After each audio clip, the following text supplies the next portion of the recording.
मौसम विभाग ने जारी किया 48 घंटे का अलर्ट। 12 और 13 सितंबर के लिए जारी की चेतावनी। देहरादून समेत 11 जिलों के लिए भारी बारिश की चेतावनी। कैबिनेट मंत्री गणेश जोशी की मौजूदगी में उपनल और पीएनबी के बीच हुआ करार।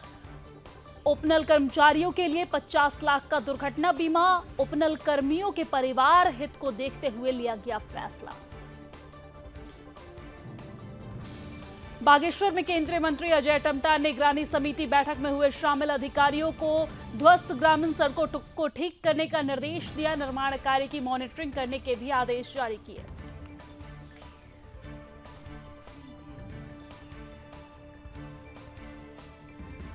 सूर्यास्त के बाद जागेश्वर धाम की एंट्री पर बैन। प्रवेश नहीं कर पाएंगे श्रद्धालु। एएसआई ने लगाया नोटिस। सितंबर को रात में कुछ लोगों ने किया था हंगामा।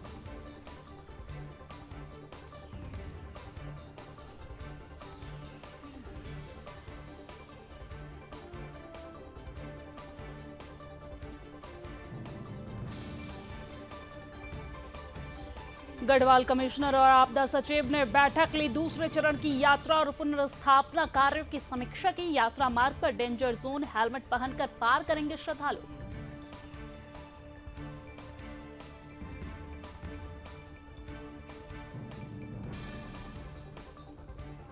देहरादून के घंटाघर में तारों और पैनल चोरी मामले में बड़ा खुलासा। जांच में कोई सामान चोरी न होने का पता चला। सीओ सिटी ने किया था घंटाघर निरीक्षण। चौकी इंचार्ज की वापसी।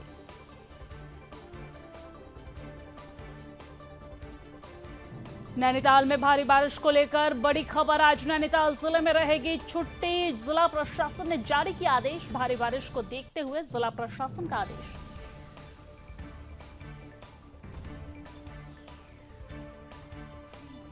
बागेश्वर के खोली गांव में 7 सालों के बाद परिहार बंधुओं की साधु आठू पूजा का आयोजन।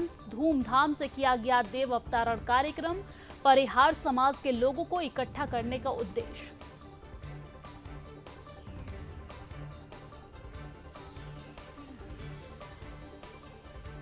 उधम सिंह नगर में समूहित कर महिलाओं से गहने लूटने वाले गैंग का भांडाफोड़। गैंग के एक सदस्य दिल्ली से गिरफ्तार। नकदी और कार बरामद। अन्य आरोपियों की तलाश जारी।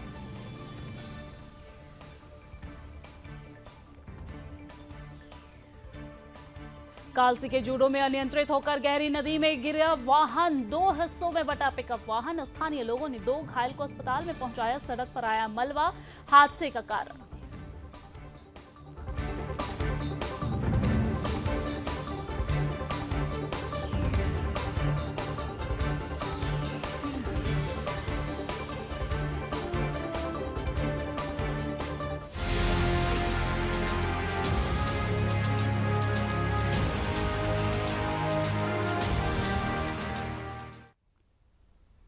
नमस्कार, सुदर्शन न्यूज पर अपना उत्तराखंड देख रहे हैं आप। मैं हूं आपके साथ दिव्या सिंह। बुलेटिन की शुरुआत बड़ी खबर के साथ करेंगे। बड़ी खबर मौसम से जुड़ी हुई है। आपको बता दें कि मौसम विभाग ने जारी किया 48 घंटे का अलर्ट। ये बड़ी जानकारी हम आप तक पहुंचा रहे हैं, जहां पर गुरुवार और शुक्रवार के लिए चेतावनी जारी की गई है। देहरादून, पौड़ी, हरिद्वार, नैनीताल, चंपावत, बागेश्वर, उधम सिंह नगर में रेड अलर्ट बारिश को लेकर जारी किया गया है।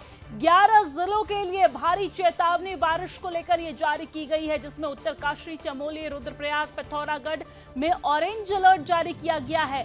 आपदा प्रबंधन प्राधिकरण के अलर्ट रहने के आदेश भी जारी किए गए हैं। आपको बता दें कि डीएम समेत अन्य अधिकारियों को अलर्ट रहने को कहा गया है। उत्तराखंड के लिए मौसम विभाग ने भारी बारिश को लेकर चेतावनी जारी की है। मौसम विभाग ने गुरुवार यानी कि आज और शुक्रवार के लिए प्रदेश में 11 जिलों के लिए भारी बारिश की चेतावनी जारी की है।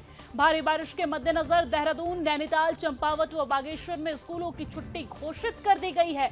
मौसम विज्ञान केंद्र के वैज्ञानिक रोहित थापलियाल ने बताया है कि देहरादून, पौड़ी, हरिद्वार, नैनीताल, चंपावत, बागेश्वर, यूएस नगर के लिए रेड अलर्ट, जबकि उत्तरकाशी, चमोली, रुद्रप्रयाग व पिथौरागढ़ के लिए ऑरेंज अलर्ट जारी किया गया है। वहीं मौसम विभाग की चेतावनी के बाद राज्य आपदा प्रबंधन प्राधिकरण ने संबंधित जिले के डीएम समेत अन्य अधिकारियों को अलर्ट रहने की हर स्थिति में निपटने की आदेश जारी किए गए हैं कि अगर कोई भी ऐसी स्थिति आती है तो उसे निपटने के लिए आप स्टैंड बाय में रहें। तो ये बड़ी जानकारी हम आप तक पहुंचा रहे हैं, जहां पर 11 जिलों के लिए अलर्ट जारी किया गया है। कहीं पे रेड अलर्ट तो कहीं पर ऑरेंज अलर्ट। बारिश के मद्देनजर कई जगहों पे स्कूल कॉलेज भी बंद है। भारी बारिश को देखते हुए ये फैसला जिला प्रशासन की तरफ से लिया गया है। जैसा कि हमने आपको पहले भी बताया था कि 11 जिलों के लिए 11 सितंबर से लेकर 14 सितंबर तक के लिए ये अलर्ट जारी किया गया है। लेकिन आज और कल भारी से भारी बारिश को लेकर यह अलर्ट जारी किया गया है, और जिसको देखते हुए अब ये जिला प्रशासन की तरफ से फैसला भी लिया गया है कि छोटे छोटे बच्चे जो स्कूल जाते हैं उनका स्कूल 2 दिन के लिए बंद रहेगा। ये फैसला जिला प्रशासन की तरफ से मौसम को देखते हुए लिया गया है। बड़ी जानकारी हम आप तक पहुंचा रहे हैं, जहां पर 11 जिलों में भारी बारिश को लेकर अलर्ट जारी किया गया। उत्तरकाशी, चमोली, रुद्रप्रयाग, पिथौरागढ़ में ऑरेंज अलर्ट जारी किया गया है। वहीं देहरादून में रेड अलर्ट जारी किया गया है। ये बड़ी जानकारी, जहां पर आपदा प्रबंधन विभाग को हर स्थिति से निपटने के लिए आदेश दिया गया है कि आप स्टैंड बाय में रहे, किसी भी तरह की स्थिति आ सकती है, क्योंकि रेड अलर्ट यहां पर भारी बारिश को लेकर जारी किया गया है।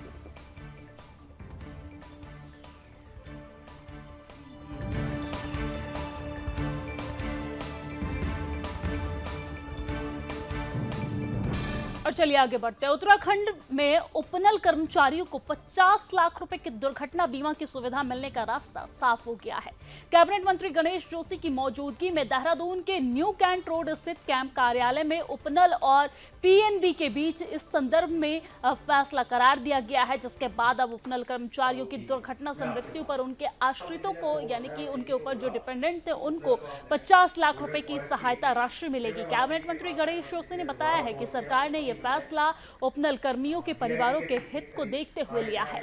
इसमें 23,000 से अधिक उपनल कर्मचारी कवर होंगे। उन्होंने कहा है कि मुख्यमंत्री पुष्कर सिंह धामी के नेतृत्व में सरकार सैनिकों, पूर्व सैनिकों और उनके आश्रितों के कल्याण के लिए अनेक योजनाएं चला रही है। सब चीज जो है कॉस्ट बेनिफिट देखा जाता है, कितना हमें हमारी चाहे दिल्ली की सरकार हो, चाहे प्रदेश की पुष्कर सिंह धामी की सरकार हो, उपनल का गठन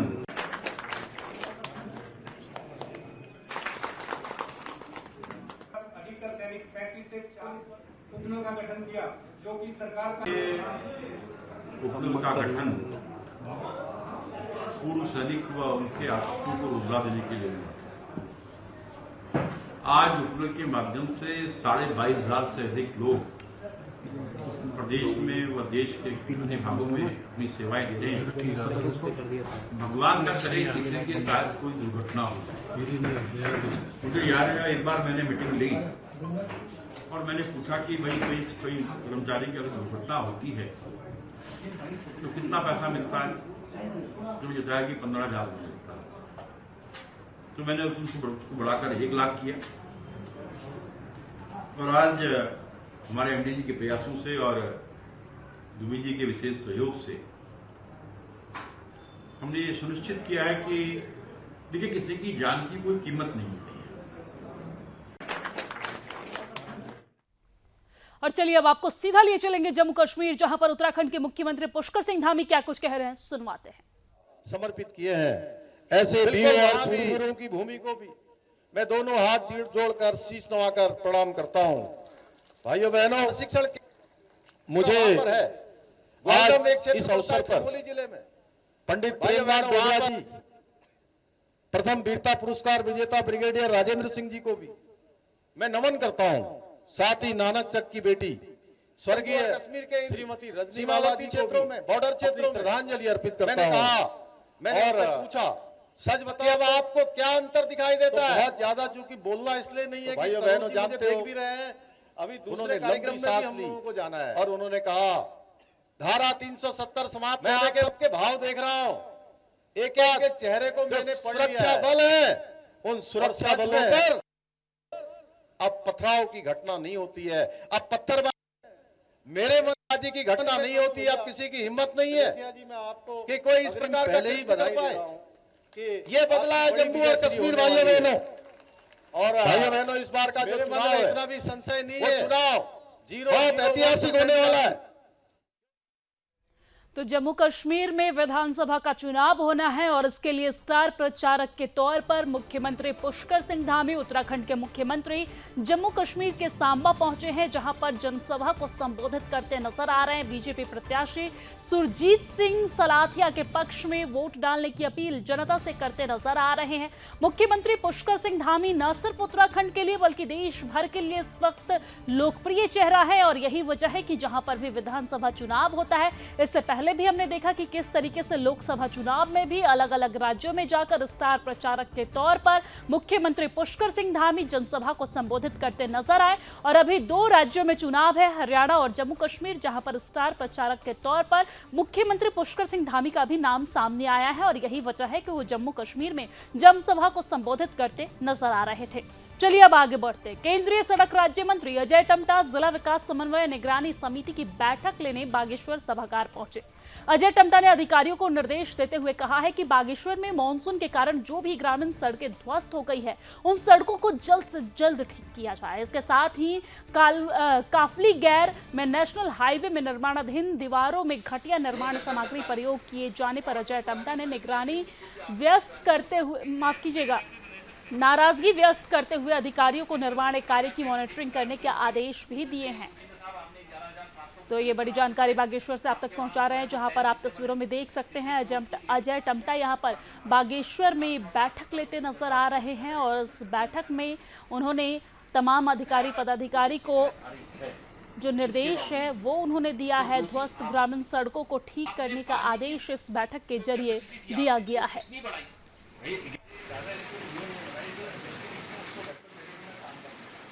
पीएमजीएसवाई की बिल्कुल की और उसकी मीटिंग लेकर के पीडब्ल्यूडी की भी और पीएमजीएसवाई की, उसमें सभी कहा है कि जो ये इस बार मानसून के कारण से जितनी हमारी रोडें क्षतिग्रस्त हुई हैं, इनको तुरंत ठीक करें। अभी कुछ रोडें हमारी अभी भी बंद हैं, उनको ठीक खोलने का काम बहुत जल्दी हम लोग कर लेंगे।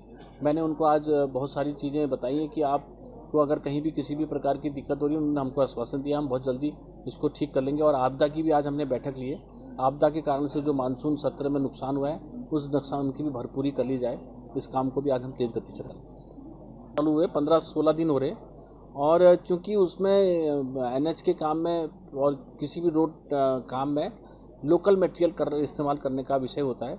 ये संज्ञान में आया था, मिट्टी तो नहीं है, वो वहाँ की लाल पत्थर की ही वो क्रश कर रहे हैं, क्योंकि क्रैशर स्टोन ही होता है।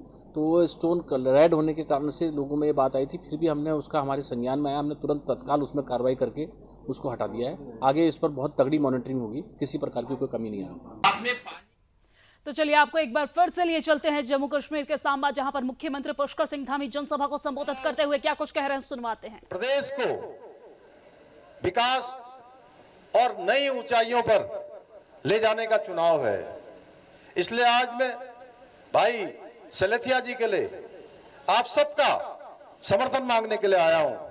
मुझे पूरा विश्वास है कि आप 1 अक्टूबर को कमल के फूल पर वोट देकर सांबा और पूरे जम्मू कश्मीर के अंदर इस बार डबल इंजन की सरकार बनाएंगे। भाइयों बहनों, श्यामा प्रसाद मुखर्जी जी ने, जिसके बारे में बहुत विस्तार से अभी हमारे राष्ट्रीय महामंत्री तरुण जी ने बहुत विस्तार से बताया कि उन्होंने जिसकी कल्पना की थी कि देश के अंदर एक विधान होगा, एक निशान होगा और एक प्रधान होगा, उसको साकार करने का काम किसी ने किया है तो भारत मां के लाल नरेंद्र मोदी जी ने किया है। भाइयों बहनों, आज हम आदरणीय प्रेमनाथ डेगरा जी को भी, उनका भी स्मरण करते हैं, जिस जम्मू कश्मीर के भारत में पूर्ण एकीकरण के लिए उन्होंने यहां पर आंदोलन शुरू किया था।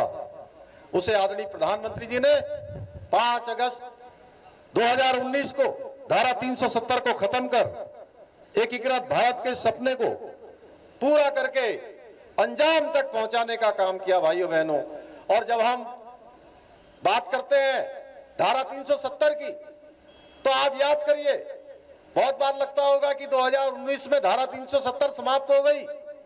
यह आसानी से समाप्त नहीं हुई है। भाइयों बहनों, आप सबको पता है, जब धारा 370 को समाप्त करने के बाद हमारी पार्टी देश की आजादी के बाद से लगातार करती रही, श्यामा प्रसाद मुखर्जी के नेतृत्व में, उनके मार्गदर्शन में, तो तमाम प्रकार की आवाजें उठती थी कि धारा 370 समाप्त होगा तो जम्मू और कश्मीर के अंदर खून की नदियां बह जाएंगी, कत्लेआम हो जाएगा। भाइयों बहनों, आपने देखा 2019 में 5 अगस्त को वो दिन ऐतिहासिक दिन आया और जो कश्मीर और जम्मू का पूरी तरह से भारत में विलय हो गया, पूरी तरह से भारत एकीकरण हो गया, भारत का अभिन्न अंग बन गया। यहां भी वही विधान चलने लगा जो देश के अंदर विधान चलता है, यहां भी वही प्रधान हो गए जो वहां प्रधान है, यही एक ही ध्वज हो गया जो देश के अंदर ध्वज चलता है। भाइयों बहनों, एक छोटा सा मच्छर भी नहीं मरा। यह है नरेंद्र मोदी जी का नेतृत्व जिसने पूरे विश्व को आज भारत की तरफ ध्यान आकृष्ट कर दिया है। आप याद करिए, जब कश्मीर और जम्मू के अंदर धारा 370 थी तो कैसा कश्मीर होता था, यह मेरे मन में प्रश्न उठ रहा है। आप सब थोड़ा पुराने दिनों को याद करिए। मेरी माताएं बहनें बैठी हैं, आप देखते थे कैसे पत्थरबाज आ जाते थे। कोई गाड़ी रात में 6 बजे 7 बजे कहीं रुकती थी या कहीं रास्ते में गाड़ी रोक देते थे। आतंकवादी, अलगाववादी, जिहादी, तमाम प्रकार के विघटनकारी लगातार देश की तरक्की को रोकने का काम करते थे। और आप अंतर देखिए, आज कश्मीर के अंदर, जम्मू के अंदर आज मिनिमम टेररिज्म हो गया और मैक्सिमम टूरिज्म हो गया। भाइयों बहनों, मैक्सिमम टूरिज्म हो गया। कितनी बड़ी संख्या में परिवर्तन हो गया, शांति हो गई। मैं अभी उत्तराखंड के एक सीमावर्ती क्षेत्र में गया था, बिल्कुल वहां भी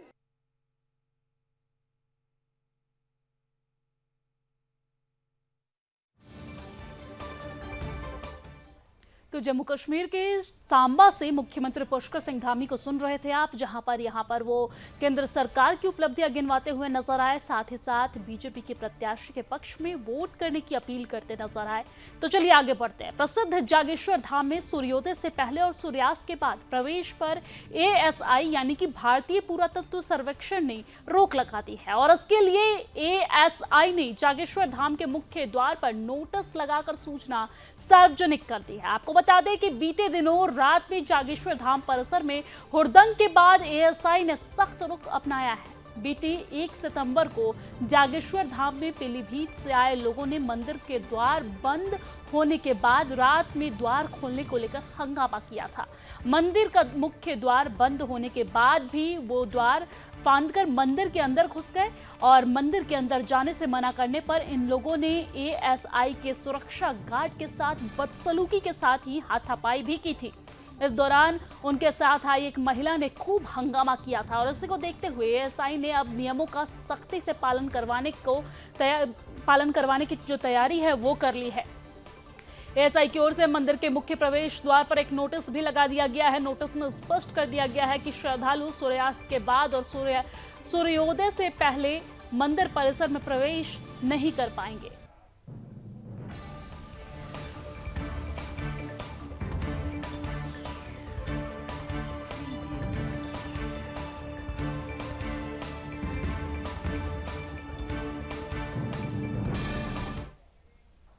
और चलिए आगे बढ़ते हैं। सीएम पुष्कर सिंह धामी के निर्देशन में गढ़वाल कमिश्नर सचिव विनय शंकर पांडे और आपदा सचिव विनोद सुमन बुधवार को श्री केदारनाथ यात्रा और आपदा संबंधित बैठक लेने केदारनाथ घाटी पहुंचे थे।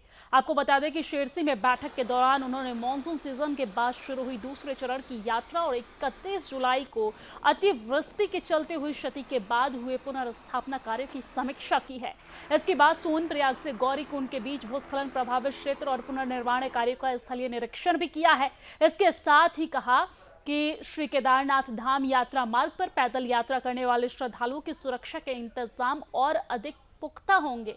यात्रा मार्ग पर भारी बारिश के बीच स्लाइडिंग और डेंजर जोन में अब यात्रियों को हेलमेट पहनकर रास्ते पार करवाए जाएंगे और ऐसे स्थानों पर यात्रियों को सचेत रहने, सतर्कता की जानकारी देने को अनाउंसमेंट सिस्टम और अलर्ट लाइटिंग भी यहां पर लगाई जाएगी। आपको बता दें कि गढ़वाल कमिश्नर विनय शंकर पांडे ने जिलाधिकारी सौरभ गहरवार से सड़क और पैदल यात्रा मार्ग की पुनर्स्थापना के लिए किए जा रहे कार्यों की रिपोर्ट लेते हुए इस वर्ष की विशेष यात्रा काल के लिहाज से अनिवार्य कार्यों को प्राथमिकता के साथ पूर्ण करने के निर्देश दिए हैं। उन्होंने सोनप्रयाग से गौरीकुंड के बीच भूस्खलन प्रभावित क्षेत्र में मास्क और हेलोजन लाइट लगवाने के निर्देश भी दिए हैं। आपदा सचिव विनोद सुमन ने बताया है कि श्री केदारनाथ धाम यात्रा सुरक्षा के साथ सुचारू रखने के लिए मुख्यमंत्री धाम में लगातार समीक्षा बैठकें कर रहे हैं। अब तक मुख्यमंत्री मुआवजा और पुनर्स्थापना कार्यों के लिए करीब 30 करोड़ रुपए स्वीकृत कर चुके हैं। जिलाधिकारी सौरभ गहरवार ने बताया है कि श्रद्धालुओं की यात्रा सुगम और सुरक्षित बनाने के लिए जिला प्रशासन की ओर से हर संभव प्रयास भी किए जा रहे हैं। पैदल मार्ग पर सोनप्रयाग, जंगलचट्टी, रामबाड़ा, भीमबली आदि अन्य डेंजर जोन में यात्रियों को अब सुरक्षा हेलमेट पहनकर यात्रा करवाई जाएगी। वही यात्रा मार्ग पर अनाउंसमेंट सिस्टम और अलर्ट लाइट्स भी लगाने की तैयारी की गई है। यात्रा मार्ग पर पुनर्स्थापना कार्यों की मॉनिटरिंग और सुझावों के लिए कर्नल अजय कोठियाल ने सुझाव दिया है कि कुंड में प्रस्तावित नए पुल निर्माण में सेना की सहायता ली जाए। इसके अलावा फिलहाल पैदल यात्रा मार्ग को 4 मीटर तक चौड़ा किया जाना अनिवार्य है ताकि भीड़ बढ़ने पर पैदल मार्ग में जाम जैसी स्थिति न बने। इस बैठक में विभाग अध्यक्ष PWD दीपक यादव, पुलिस अधीक्षक अक्षय प्रहलाद कोंडे और उसी के साथ उपजिलाधिकारी उखीमठ अनिल शुक्ला समेत तमाम अधिकारी कर्मचारी वहां पर मौजूद नजर आए।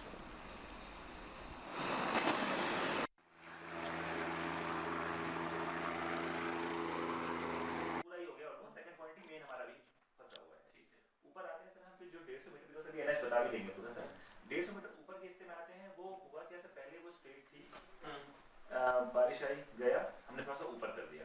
वो केवल जियोटेक जब आ जाएगा सिर्फ लोग कॉपी करेंगे तो वहां पर एक मीडियम बनेगी। अभी तो आप एक ग्राउंड के लिए क्या है, ग्राउंड की बात एक तो ये क्रॉस कर गए यहां से सबसे ये तो हमारा है। 31 जुलाई की रात में जो अतिवृष्टि हुई थी उससे काफ़ी नुकसान हुआ था और शुरुआत के 10-12 दिन हमारी यात्रा भी प्रभावित हुई थी और उस दौरान माननीय मुख्यमंत्री जी की 2 विजिट हुई थी और बड़ी विस्तार के साथ उन्होंने व्यापक निर्देश भी दिए थे कि यात्रा को तुरंत बहाल किया जाए, लोगों की जो क्षति हुई है, जो नुकसान हुआ है उसका आकलन किया जाए, रेस्टोरेशन का कार्य युद्ध स्तर पर किया जाए और लोगों की, यात्रियों की सुरक्षा का विशेष ध्यान रखा जाए। उनके द्वारा जो मार्गदर्शन दिया गया था उसके बाद हम लोगों की लगातार फ्रीक्वेंट विजिट होती रही। सचिव आपदा साहब भी यहाँ पर 3-4 राउंड आ चुके हैं। मैं भी यहाँ पर लगातार आ रहा हूँ और जिला प्रशासन जो भी कार्यदायी संस्थाएं हैं उनके साथ निरंतर हम लोग विचार विमर्श करके परिस्थितियों के अनुरूप कार्य कर रहे हैं। ये जो केदारनाथ जी में 31 जुलाई की रात में जो अतिवृष्टि हुई थी उससे काफ़ी नुकसान हुआ था और शुरुआत के 10-12 दिन हमारी यात्रा भी प्रभावित हुई थी और उस दौरान माननीय मुख्यमंत्री जी की 2 विजिट हुई थी और बड़ी विस्तार के साथ उन्होंने व्यापक निर्देश भी दिए थे कि यात्रा को तुरंत बहाल किया जाए, लोगों की जो क्षति हुई है, जो नुकसान हुआ है उसका। तो चलिए आगे बढ़ते हुए बात नैनीताल की करते हैं। नैनीताल में भारी बारिश को लेकर ये बड़ी खबर सामने आ रही है। आपको बता दें कि आज नैनीताल जिले में छुट्टी रहेगी। जिला प्रशासन ने जारी किया आदेश। भारी बारिश को देखते हुए जिला प्रशासन ने ये आदेश जारी किया है। बड़ी और अहम जानकारी आप तक पहुंचा रहे हैं, जहां पर नैनीताल में भारी बारिश को लेकर मौसम विभाग की तरफ से रेड अलर्ट जारी किया गया, जिसके बाद अब जिला प्रशासन की तरफ से बड़ा कदम उठाते हुए यहाँ पर स्कूलों में छुट्टी के आदेश दे दिए गए हैं। ये बड़ी जानकारी हम आप तक पहुंचा रहे हैं, जहां पर छुट्टी के आदेश जिला प्रशासन की तरफ से दिए गए हैं। भारी बारिश को देखते हुए यह बड़ा फैसला लिया गया है। बड़ी और अहम जानकारी नैनीताल से आपके टीवी स्क्रीन पर, जहां पर भारी बारिश को लेकर बड़ा फैसला लेते जिला प्रशासन नजर आए। भारी बारिश को देखते हुए उन्होंने छुट्टी का ऐलान किया है। बड़ी और अहम जानकारी हम आप तक नैनीताल से पहुंचा रहे हैं। आपको बता दें कि मौसम विभाग के द्वारा 11 जिलों के लिए भारी से भारी बारिश को लेकर अलर्ट जारी किया गया, जिसमें नैनीताल भी एक जिला है और इसी को लेते हुए जिला प्रशासन की तरफ से यह कदम उठाया गया। न सिर्फ नैनीताल बल्कि देहरादून में भी छुट्टी के आदेश जिला प्रशासन की तरफ से जारी किए गए हैं। बहरहाल ये बड़ी जानकारी हम आप तक नैनीताल से पहुंचा रहे हैं, जहां पर भारी बारिश को देखते हुए जिला प्रशासन ने छुट्टी का आदेश जारी किया है।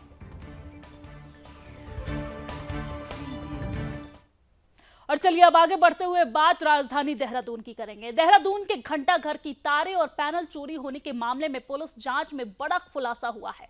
आपको ये जानकारी दे दें कि पुलिस की जांच में पता चला है कि घंटा घर से कोई भी सामान चोरी नहीं हुआ है, जिसके बाद इस मामले में लाइन हाजिर किए गए चौकी इंचार्ज की भी चौकी में वापसी हो गई है। एसएसपी अजय सिंह ने बताया है कि मौके पर कोई चोरी की वारदात नहीं हुई, बल्कि पावर सप्लाई से जुड़े तार काटे गए हैं।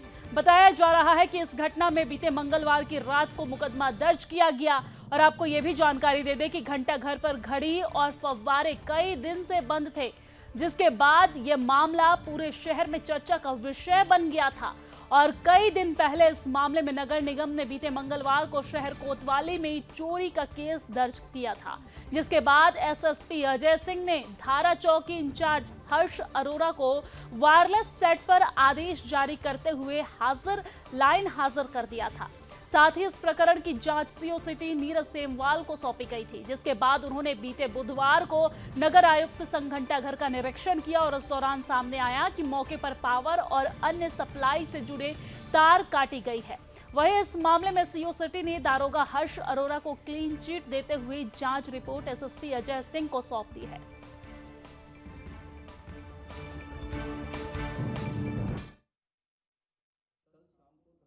पर नगर निगम के अधिशासी अभियंता द्वारा एक शिकायत दी गई थी, जिसमें यह बताया गया था कि घंटाघर पर जो सुई है उस पर कहीं ना कहीं छेड़छाड़ करके कुछ सामान ऐसा किया गया जिससे कि वहाँ पर घड़ी भी रुक गई है और उसकी संभावना चोरी होने की संभावना व्यक्त की गई थी, जिसके आधार पर जो जांच प्रार्थना पत्र था रिसीव कर लिया गया था। क्योंकि मामला घंटाघर पे मेन सिटी के शहर के बीच का प्रकरण था और इसको देखते हुए आज जो है सुबह प्रातः नगर निगम की टीम, पुलिस की टीम और एफएसएल टीम को बुलाया गया था और पूरा परीक्षण कराया गया। परीक्षण रिपोर्ट के आधार पर यह पता चला कि वहाँ पर घंटाघर में जाने के 4 इसमें दरवाजे, इसमें 3 दरवाजे परमानेंट लॉक रहते हैं और एक दरवाजा जो डबल लॉक है जिसमें पहले बाहर चैनल लगा हुआ है, उसके अंदर भी एक दरवाजा है जिसमें दरवाजा लगा हुआ है और दोनों चैनल गेट और दरवाजा इंटैक्ट पाया गया। साथ ही साथ जो 3 अन्य परमानेंट क्लोज दरवाजे थे वो कल शाम को धारा चौकी पर नगर निगम के अधिशासी अभियंता द्वारा एक शिकायत दी गई थी, जिसमें यह बताया गया था कि घंटाघर पर। और अपना उत्तराखंड की खबरों में फिलहाल के लिए इतना ही, लेकिन देश और दुनिया की तमाम खबरों के लिए आप देखते रहिए सुदर्शन न्यूज। जय हिंद।